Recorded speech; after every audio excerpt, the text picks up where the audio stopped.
감사합니다. 오늘은 추수감사 주일 예배를 드리고 있습니다. 1620년 영국의 청교도들이 메이플라워 호를 타고 그들이 5,440km나 되는 그런 바다를 건너서 미 대륙에 도착하게 됩니다. 그 숱한 고생을 하면서 생명을 잃어버린 사람들이 많이 있었고, 또 새롭게 도착한 그 미 대륙의 땅에서 그들이 많은 고난을 당합니다. 추위와 싸우고 맹수와 싸우고 또 풍토병과 싸우고, 그러면서 거의 도착한 사람들의 거의 절반에 가까운 사람들이 생명을 잃어버리게 됩니다. 그러나 1년 후에 저들이 영국에서 배운 농사기술로 제대로 곡식을 거두기도 어려운 그런 상황이었지만, 거기에 정착하는 토착민들의 도움을 받아서 저들이 겨우겨우 농사를 지은 소산물을 얻게 됩니다. 호박이나 옥수수 같은 것을 재배해서 얻게 됐는데, 그것을 가지고 하나님 앞에 거기에 토착민들과 함께 예배를 드리게 됩니다. 1년 후에 이것이 추수감사절의 시작이 되었습니다. 사랑하는 여러분, 지금의 이 미국의 출발은 믿음에서부터 출발한 그런 땅입니다. 허벌판 같은 그곳에서 하나님께서는 믿음으로, 신앙의 자유로 인하여 그곳에 정착하게 된 그들을 하나님은 축복하여 주셨습니다. 저들은 많은 것 잃어버렸지만, 그러나 하나님 은혜에 감사했습니다. 잃어버린 것 때문에 마음 아파할 수도 있었는데, 눈물 흘리며 통곡할 수도 있었는데, 저들은 불평과 통곡의 선택을 하지 아니하고 저들은 하나님 앞에 감사의 선택을 했던 것입니다. 이것이 오늘 우리가 드리는 추수감사절의 기원이 되었던 것입니다. 사랑하는 여러분, 올 한 해 동안 오늘 여러분의 삶 가운데 함께 하신 하나님, 그 하나님께 여러분 마음으로 감사하고 계신가요? 우리 주변 분들에게 다시 한번 하나님 앞에 절대 감사합시다.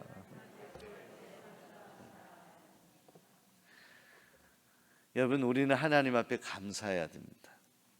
우리의 신앙생활은 굉장히 어렵고 복잡한 것 같지만, 사실은 내가 온전한 믿음이 내 안에 있는가 확인하기 위해서 가장 처음으로 확인하게 되는 것은 우리 스스로가 가장 잘 알아요. 내가 감사하고 있는가, 하나님 앞에 감사하고 있는가.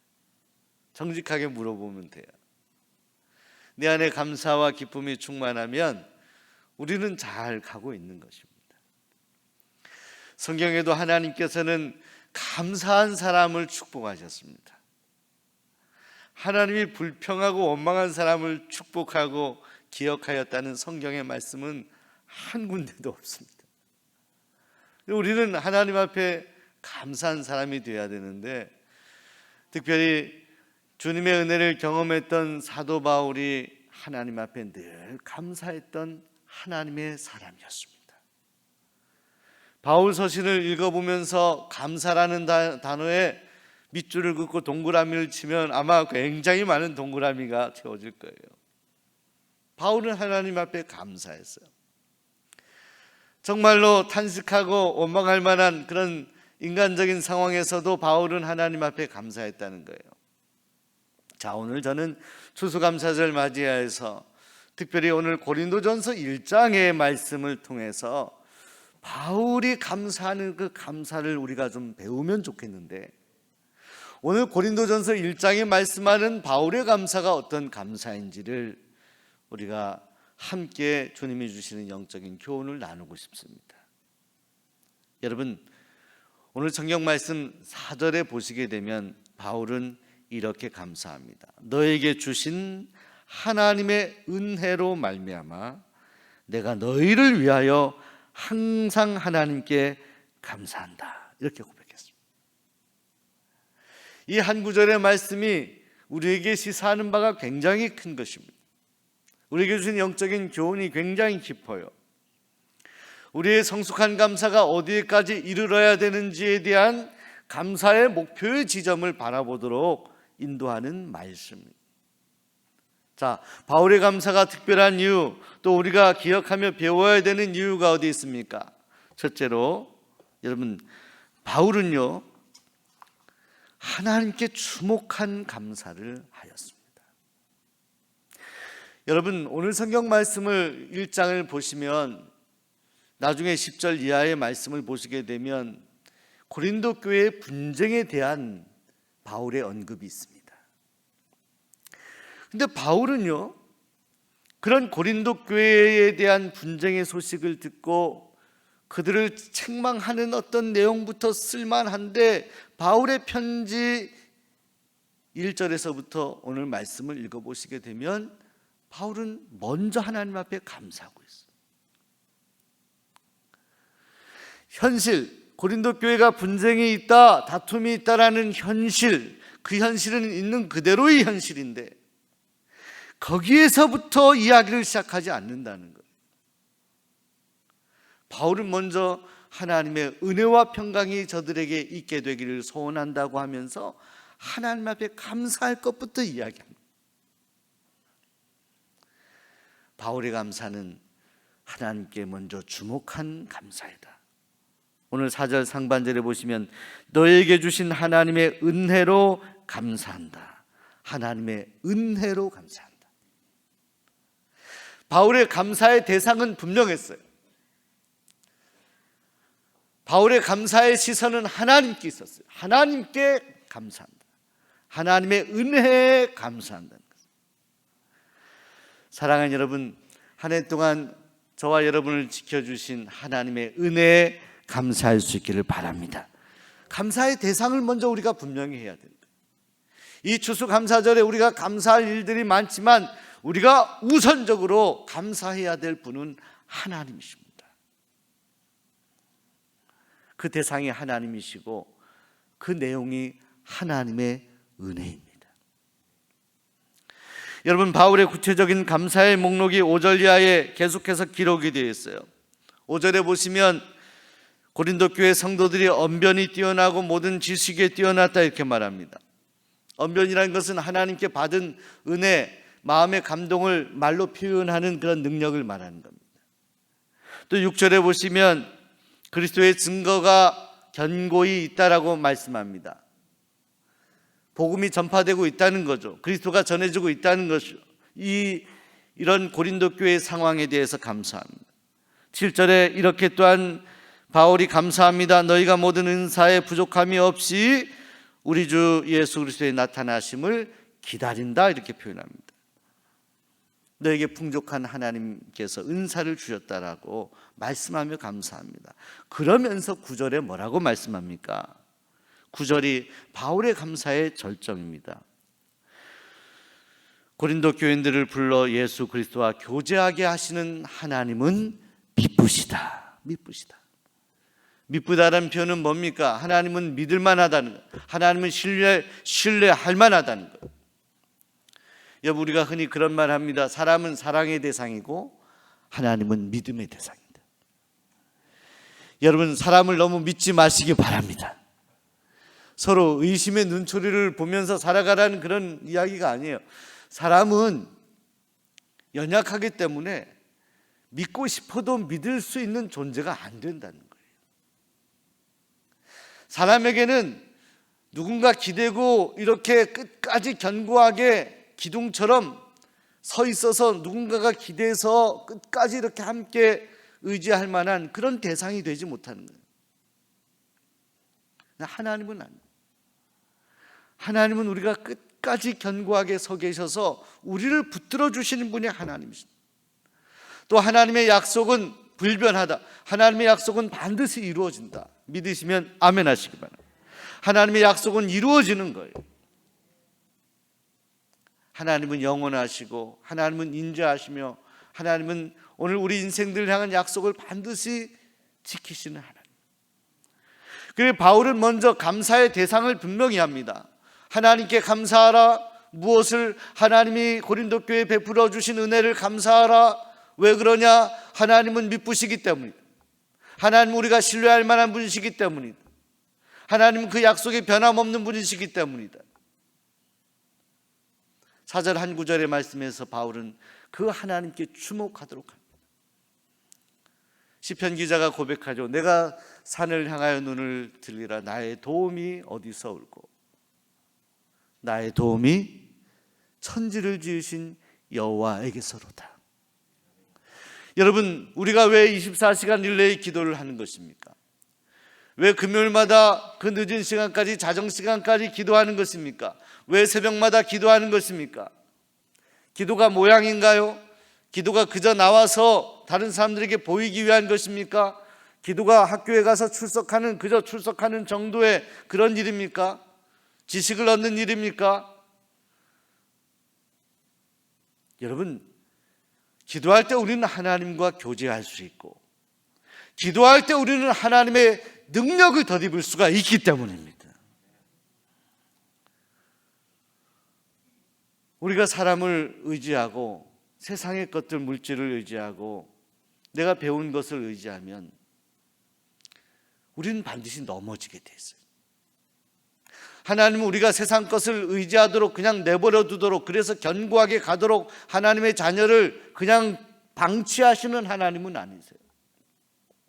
하나님은 하나님이 사랑하는 자녀가 견눈질로 다른 세상을 의지하고 사람을 자꾸 의지하고 물질을 의지하고 세상 것을 의지하려고 할 때 하나님은 그 끈을 끊어버리시고 때로는 어려움을 허용하시기도 하는 거예요. 왜? 하나님을 바라보게 하기 위해서.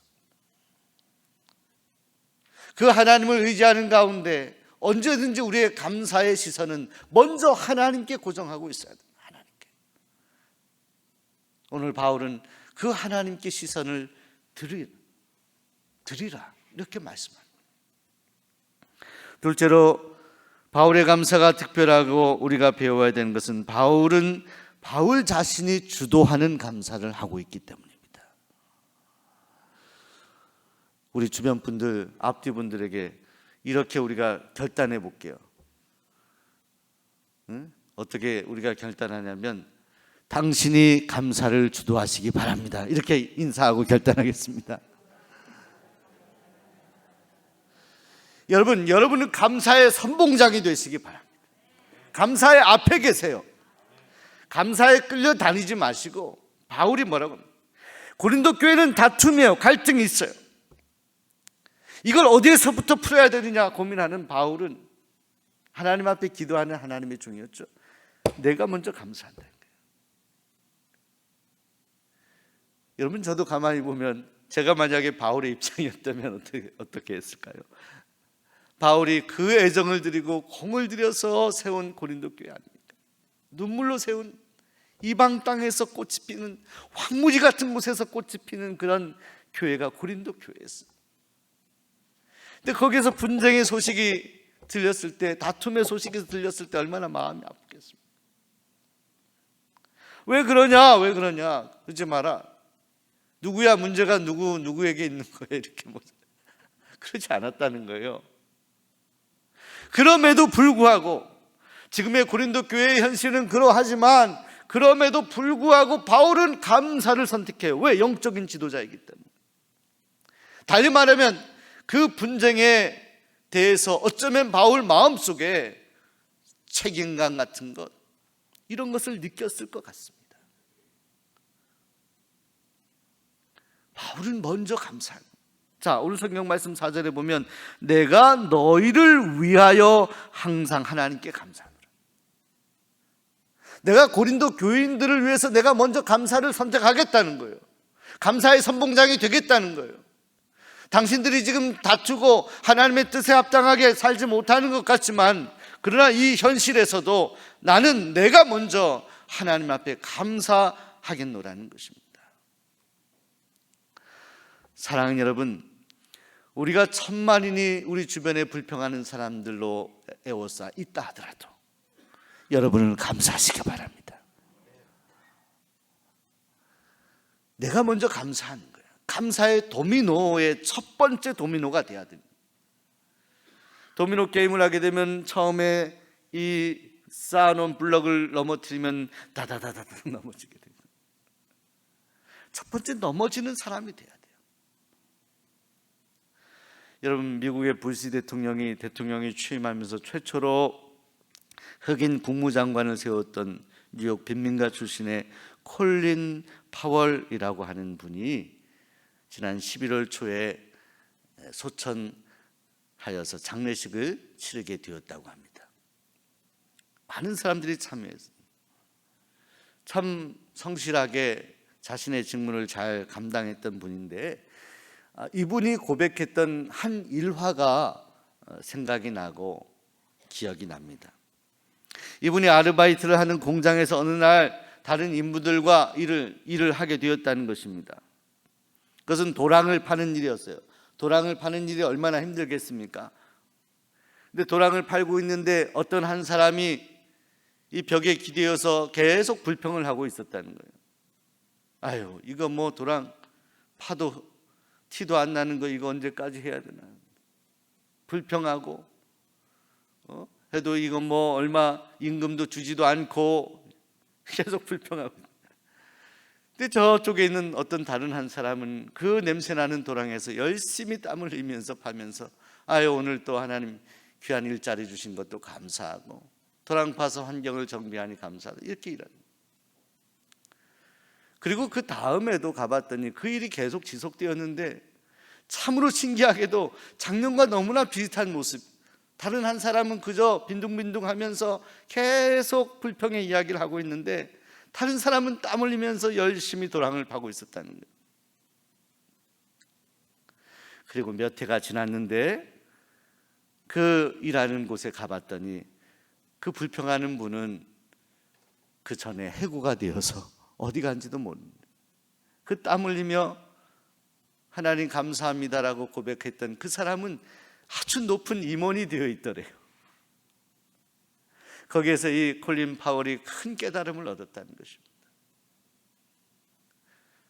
여러분, 불평과 감사는 우리의 선택이에요. 하나님은 우리에게 감사할 수 있는 조건을 많이 주시는데 우리는 불평을 선택할 수도 있고 감사를 선택할 수도 있어요. 검은 공과 하얀 공이 옆에 있으면 하나를 선택해야 되는 것처럼 여러분 앞에 매 순간 불평이라는 것이 있고 감사라는 것이 있다는 거예요. 여러분이 마음만 먹으면 얼마든지 불평할 수 있어요. 그러나 여러분이 영적인 시선을 가지고 안경만 다리쓰면 여러분은 언제든지 감사할 수 있어요. 근데 성경은 말씀하기를 이 감사를 선택하고 너희들이 감사를 주도하라는 거예요. 믿는 성도가 이 감사를 이끌어 가라는 것입니다. 견인해 가라는 것입니다. 여러분, 고속도로에서 차가 고장나면 견인차들이 막 달려옵니다. 너무너무 빨리 오더라고요. 경쟁하면서 견인차가 고장난 차를 끌고 가는 겁니다.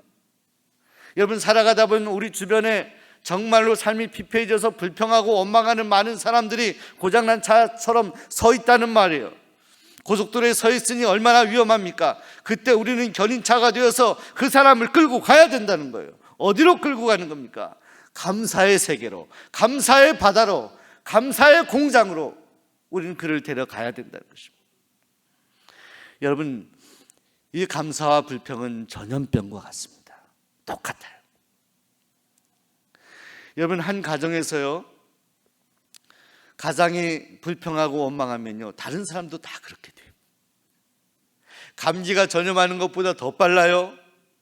불평이라는 것은 정말로 전염성이 강한 겁니다. 요즘 코로나가 무섭다고 하죠. 그러나 마스크를 쓰고 잘 안전하게 하면 어느 정도는 보호할 수 있어요. 그런데 불평은 그렇지 않아요.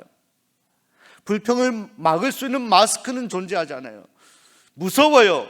지독해요. 심지어는 신앙 공동체 안에도 이 불평과 원망의 바이러스가 전염되어서 교회 하나를 완전히 파헤치는 것을 보게 됩니다.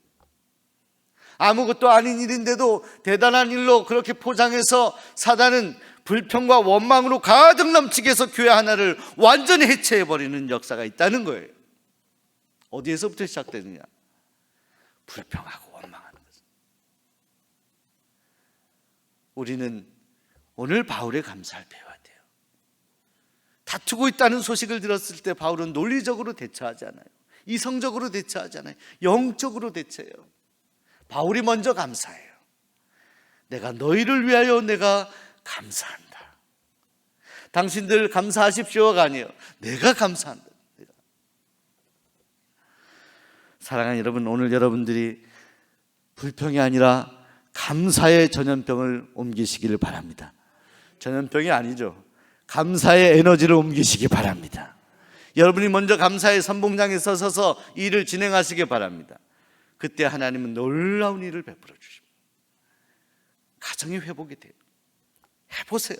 여러분 가정에 정말 힘든 일이 있어요. 아이고 힘들다. 이게 뭐냐? 우리가 이렇게 애를 써서 일해 왔는데 이게 뭐냐? 여러분 가정에 이번에 수능 시험을 본 학생이 있습니까? 그렇게 밤새워 공부했는데 시험을 잘 못 봤어요. 아이고, 야 너는 그렇게 공부를 하랬더니 이게 뭐냐? 이렇게. 점수가 이게 뭐냐? 점수가 인생을 살리나요? 대학이 인생을 살리나요? 하나님이 우리를 살리는 거죠. 우린 세상의 논리로 가면 안 돼요. 아무리 비천에 처해 있더라도 감사는. 시험을 잘 못 봤으면 괜찮아. 다시 도전하면 되지. 또 이 성적에 맞춰서 대학 들어가서 열심히 하면 제2의 제3의 하나님은 기회를 주시는 거야. 하나님은 결국 믿음으로 기도하는 하나님의 자녀 결코 버리지 않는다. 사랑하는 아들아, 봐라, 힘내라, 너 잘 될 거야. 이렇게 격려해 줘야지. 하나님, 우리 자녀가 이렇게 고생하면서 건강 잃지 않고 중간에 낙오되지 않고 그 수능 시험 하루 종일 보고 이렇게 마치게 하신 하나님께 감사합니다. 왜 우리의 시선은 불평할 만한 것을 두나는 거예요? 얼마든지 감사할 만한 것이 많은데 왜 불평할 만한 것에 자꾸 시선을 두느냐? 오늘 바울의 감사가 그런 거예요. 답답하고 불평할 만한 소식을 접해서도 바울은 자신이 먼저 감사의 에너지를 고린도 교회에 전하고 있지 않습니까? 셋째로 바울의 감사가 특별한 것은 그의 감사는 생명의 변화로 인한 감사이기 때문입니다. 존재의 변화에 대한 감사.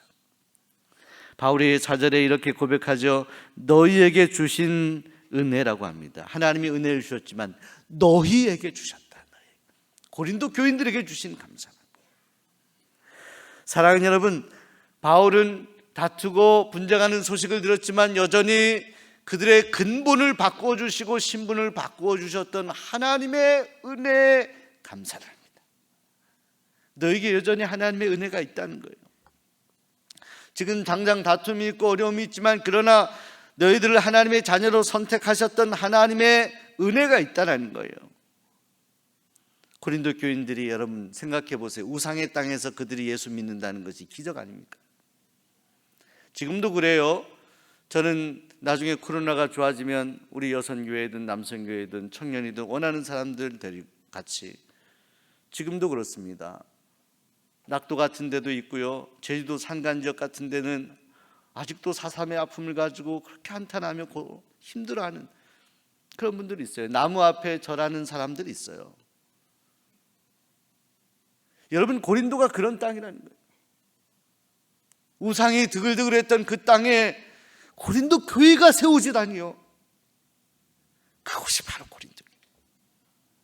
그들의 근본 존재를 변화시켜 주셨던 그 하나님의 은혜에 바울은 감사하고 있는 거예요. 생명의 변화에 하나님은 감사하고 있다는 것입니다. 사랑하는 여러분, 오늘 여러분이 마음에 품고 기도하는 태신자들이 있습니다. 이번에도 한 70여 명이 써낸 태신자들이 있습니다. 여러분, 태신자를 써낼 때 믿음으로 써내시기 바랍니다. 이제 써냈지만 우리가 기도하여서 실패하더라도 도전하는 거예요. 영적으로 도전하는 거예요. 하나님이 역사하시나 안 하시나를 보는 거예요. 기도함으로, 권면함으로 해보는 거예요. 오늘 이 추수감사절에 우리가 1년 동안 얻었던 소득이나 어떤 배움이나 우리 주변의 환경으로 인한 감사도 귀하겠지만 오늘 바울의 감사가 특별한 것은 무너지는 고린도 교회, 답답한 고린도 교회를 보면서도 여전히 그들의 신분을 바꾸어 주셨던 하나님, 그 생명의 변화, 새 생명을 주셨던 그 하나님에 대해서 바울이 감사하고 있다는 거예요. 사람의 변화에 대해서 감사하고 있다는 거예요. 여러분, 우리의 감사의 가장 정점에는 사람의 변화가 있어요. 우리가 어떤 우리의 환경들, 여러분 이렇게 재단에 아름다운 과일을 하나님 주셔서 감사하고, 풍족한 물질 주셔서 감사하고, 우리 자녀들 잘 커서 감사하고. 근데 가장 이 바울의 감사의 정점에는 어디가 있냐면 영혼의 변화에 있어요. 내가 한 영혼을 마음에 품고 기도하였더니 그 영혼이 하나님 마음이 움직이기 시작했습니다. 하나님 감사합니다.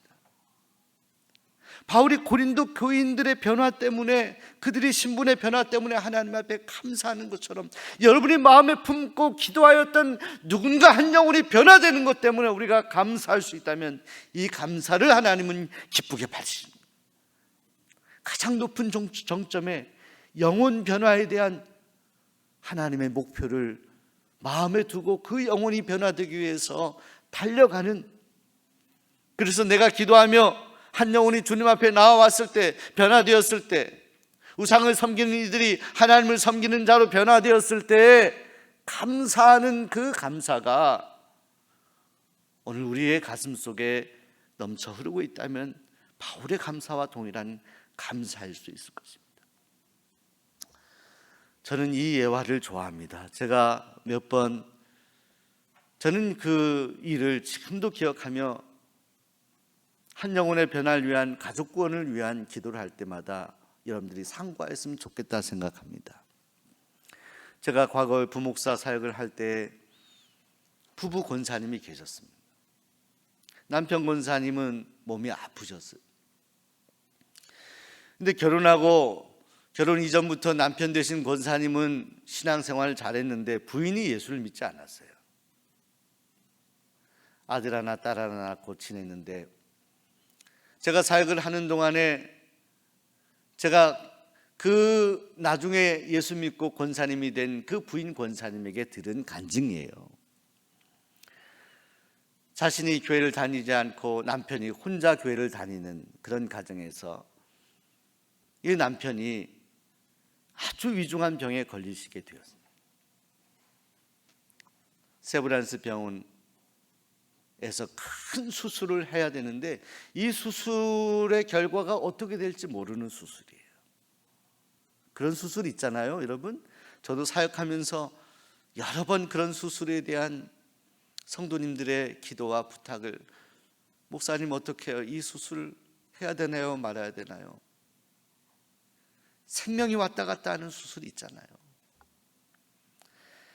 그 수술을 앞두고 남편 되신 분이 병원에 입원하고 그 하루 전에 예수 믿지 아니하는 아내가 남편의 옷가지를 챙기고 소지품을 챙기고 병원에 그것을 가지고 이렇게 가려고 집에 가서 이렇게 보는데 수첩이 하나가 있어요.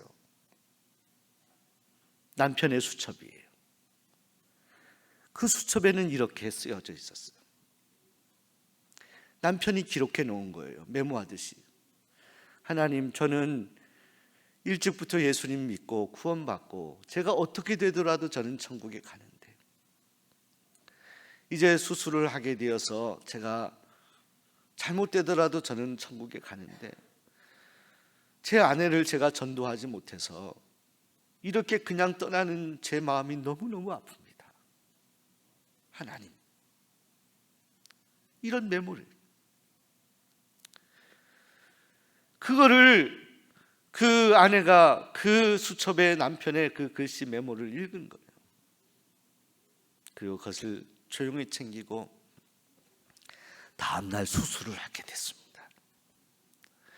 기적 같은 은혜로 수술이 잘 되었어요.